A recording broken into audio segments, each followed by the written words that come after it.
யோவான் நற்செய்தி 8ஆம் அதிகாரம். இயேசு ஒலிவ மலைக்குச் சென்றார். பொழுது விடிந்ததும் அவர் மீண்டும் கோயிலுக்கு வந்தார். அப்போது மக்கள் அனைவரும் அவரிடம் வந்தனர். அவரும் அங்கு அமர்ந்து அவர்களுக்கு கற்பித்தார்.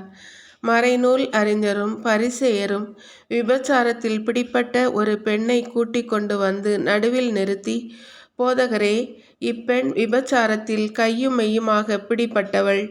இப்படிப்பட்டவர்களை கல்லால் எறிந்து கொல்ல வேண்டும் என்பது மோசே நமக்கு கொடுத்த திருச்சட்டத்திலுள்ள கட்டளை. நீர் என்ன சொல்கிறீர் என்று கேட்டனர். அவர் மேல் குற்றம் சுமத்த ஏதாவது வேண்டும் என்பதற்காக அவர்கள் இவ்வாறு கேட்டு சோதித்தார்கள். இயேசு குனிந்து விரலால் தரையில் எழுதி கொண்டிருந்தார். ஆனால் அவர்கள் அவரை விடாமல் கேட்டு கொண்டிருந்ததால் அவர் நிமிர்ந்து பார்த்து, உங்களுள் பாவம் இல்லாதவர் முதலில் இப்பெண் மேல் கல் எறியட்டும் என்று அவர்களிடம் கூறினார். மீண்டும் குனிந்து தரையில் எழுதி கொண்டிருந்தார். அவர் சொன்னதை கேட்டதும் முதியோர் தொடங்கி ஒருவர் பின் ஒருவராக அவர்கள் யாவரும் அங்கிருந்து சென்று விட்டார்கள். இறுதியாக இயேசு மட்டும் அங்கு இருந்தார். அப்பெண்ணும் அங்கேயே நின்று கொண்டிருந்தார். இயேசு நிமிர்ந்து பார்த்து, அம்மா, அவர்கள் எங்கே? நீர் குற்றவாளி என்று எவரும் தீர்ப்பிடவில்லையா என்று கேட்டார். அவர் இல்லை ஐயா என்றார். இயேசு அவரிடம், நானும் தீர்ப்பு அளிக்கவில்லை, நீ போகலாம், இனி பாவம் செய்யாதீர் என்றார். மீண்டும் இயேசு மக்களை பார்த்து, உலகின் ஒளி நானே. என்னை பின்தொடர்பவர் இருளில் நடக்க மாட்டார், வாழ்வுக்கு வழிகாட்டும் ஒளியை கொண்டிருப்பார் என்றார். பரிசேயர் அவரிடம், உம்மை பற்றி நீரே சான்று பகர்கிறீர், சான்று செல்லாது என்றனர். அதற்கு இயேசு, என்னை பற்றி நானே சான்று பகர்ந்தாலும் என் சான்று செல்லும். ஏனெனில் நான் எங்கிருந்து வந்தேன், எங்கு செல்கிறேன் என்பது எனக்கு தெரியும். நான் எங்கிருந்து வருகிறேன், எங்கு செல்கிறேன் என்பது உங்களுக்கு தெரியாது. நீங்கள் உலக போக்கின்படி தீர்ப்பு அளிக்கிறீர்கள். நான் யாருக்கும் தீர்ப்பு அளிப்பதில்லை. ஆனால் நான் தீர்ப்பு வழங்கினால் அத்தீர்ப்பு செல்லும். ஏனெனில் நான் தனியாக தீர்ப்பு வழங்குவதில்லை. என்னை அனுப்பிய தந்தையும் என்னோடு இருக்கிறார். இருவருடைய சான்று செல்லும் என்று உங்கள் சட்டத்தில் எழுதியுள்ளது அல்லவா? என்னை பற்றி நானும் சான்று பகர்கிறேன், என்னை அனுப்பிய தந்தையும் சான்று பகர்கிறார் என்றார். அப்போது அவர்கள், உம் தந்தை எங்கே இருக்கிறார் என்று கேட்டார்கள். இயேசு மறுமொழியாக, உங்களுக்கு என்னையும் தெரியாது, என் தந்தையையும் தெரியாது. என்னை உங்களுக்கு தெரிந்திருந்தால் ஒருவேளை என் தந்தையையும் தெரிந்திருக்கும் என்றார். கோயிலில் காணிக்கை பெட்டி அருகிலிருந்து இயேசு கற்பித்து கொண்டிருந்த போது இவ்வாறு சொன்னார். அவரது நேரம் இன்னும் வராததால் யாரும் அவரை பிடிக்கவில்லை. இயேசு மீண்டும் அவர்களிடம், நான் போன பின் நீங்கள் என்னை தேடுவீர்கள். நான் போகும் இடத்திற்கு உங்களால் வர இயலாது. நீங்கள் பாவிகளாகவே சாவீர்கள் என்றார். யூதர்கள், நான் போகும் இடத்திற்கு உங்களால் வர இயலாது என்று சொல்கிறாரே, ஒருவேளை தற்கொலை செய்து கொள்ளப் போகிறாரோ என்று பேசிக்கொண்டார்கள். இயேசு அவர்களிடம், நீங்கள் கீழிருந்து வந்தவர்கள், நான் மேலிருந்து வந்தவன். நீங்கள் இவ்வுலகை சார்ந்தவர்கள், ஆனால் நான் இவ்வுலகை சார்ந்தவன் அல்ல. ஆகவேதான் நீங்கள் பாவிகளாகவே சாவீர்கள் என்று உங்களிடம் சொன்னேன். இருக்கிறவர் நானே என்பதை நீங்கள் நம்பாவிடில் நீங்கள் பாவிகளாய் சாவீர்கள் என்றார். அவர்கள், நீர் யார் என்று அவரிடம் கேட்டார்கள். அவர், நான் யார் என்று தொடக்கத்திலிருந்தே சொல்லி வந்துள்ளேன். உங்களை பற்றி பேசுவதற்கும் தீர்ப்பிடுவதற்கும் பல உண்டு.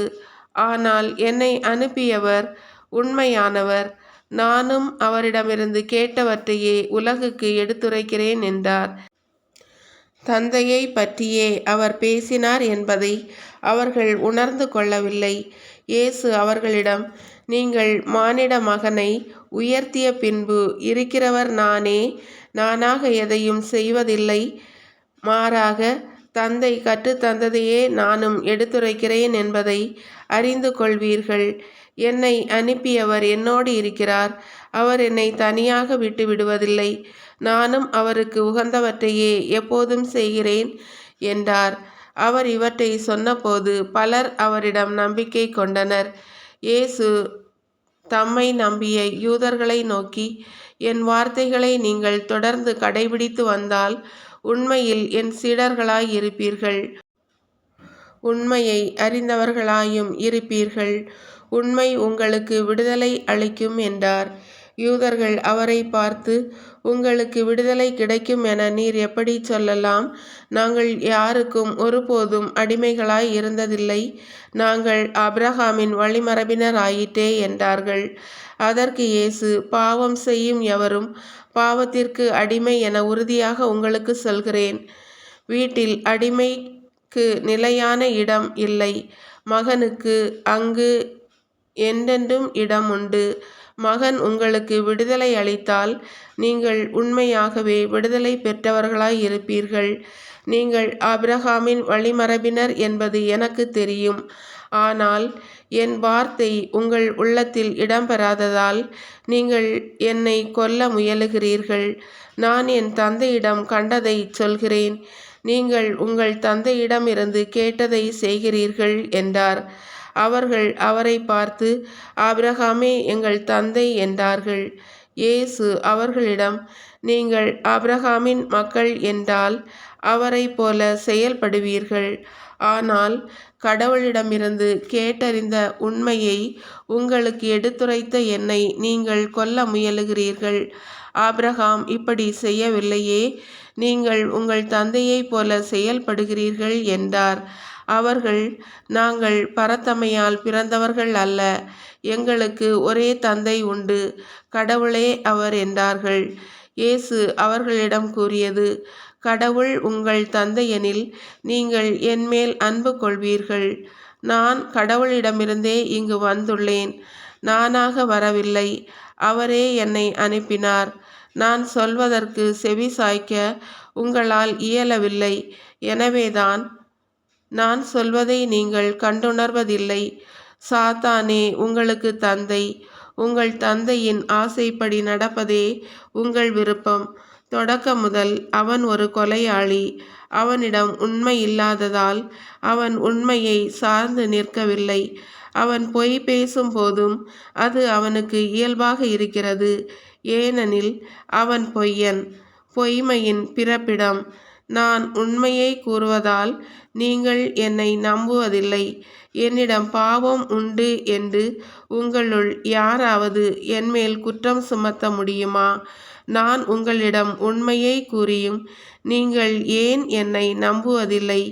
கடவுளை சார்ந்தவர் கடவுளின் சொல்லுக்கு செவி சாய்க்கின்றார். நீங்கள் கடவுளை சார்ந்தவர்கள் அல்ல, ஆதலால் அவர் சொல்லுக்கு செவி சாய்ப்பதில்லை. யூதர்கள் இயேசுவை பார்த்து, நீ சமாரியன், பேய் பிடித்தவன் என நாங்கள் சொல்வது சரிதானே என்றார்கள். அதற்கு இயேசு, நான் பேய் பிடித்தவன் அல்ல, என் தந்தைக்கு மதிப்பளிப்பவன். ஆனால் நீங்கள் என்னை அவமதிக்கிறீர்கள். நான் எனக்கு பெருமை தேடுவதில்லை, அதை எனக்கு தேடித் தருபவர் ஒருவர் இருக்கிறார், அவரே தீர்ப்பளிப்பவர். என் வார்த்தையை கடைபிடிப்போர் என்றுமே சாக மாட்டார்கள் என உறுதியாக உங்களுக்கு சொல்லுகிறேன் என்றார். யூதர்கள் அவரிடம், நீ பேய் பிடித்தவன்தான் என்பது இப்போது தெரிந்துவிட்டது. ஆபிரகாம் இறந்தார், இறைவாக்கினர்களும் இறந்தார்கள். ஆனால் என் வார்த்தையை கடைபிடிப்போர் என்றுமே சாக மாட்டார் என்கிறாயே. எங்கள் தந்தை ஆபிரகாமை விட நீ பெரியவனோ? ஆபிரகாம் இறந்தார், இறைவாக்கினரும் இறந்தனர். நீ யாரென்று நினைத்து கொண்டிருக்கிறாய் என்றார்கள். இயேசு மறுமொழியாக, நானே என்னை பெருமைப்படுத்தினால் அது எனக்கு பெருமை இல்லை. என்னை பெருமைப்படுத்துபவர் என் தந்தையே. அவரையே நீங்கள் உங்கள் தந்தை என்றும் சொல்கிறீர்கள். ஆனால் அவரை உங்களுக்கு தெரியாது, எனக்கு தெரியும். எனக்கு அவரை தெரியாது என நான் சொன்னால் உங்களைப் போல் நானும் பொய்யனாவேன். அவரை எனக்கு தெரியும், அவருடைய வார்த்தையையும் நான் கடைபிடிக்கிறேன். உங்கள் தந்தை ஆபிரகாம் நான் வரும் காலத்தை காண முடியும் என்பதை முன்னிட்டு பேருவகை கொண்டார். அதனை கண்டபோது மகிழ்ச்சியும் கொண்டார். யூதர்கள் அவரை நோக்கி, உனக்கு இன்னும் 50 வயது கூட ஆகவில்லை, நீ ஆபிரகாமை கண்டிருக்கிறாயோ என்று கேட்டார்கள். இயேசு அவர்களிடம், ஆபிரகாம் பிறப்பதற்கு முன்பே நான் இருக்கிறேன் என உறுதியாக உங்களுக்கு சொல்கிறேன் என்றார். இதை கேட்ட அவர்கள் அவர் மேல் எறிய கற்களை எடுத்தார்கள். ஆனால் இயேசு மறைவாக நழுவி கோவிலிலிருந்து வெளியேறினார்.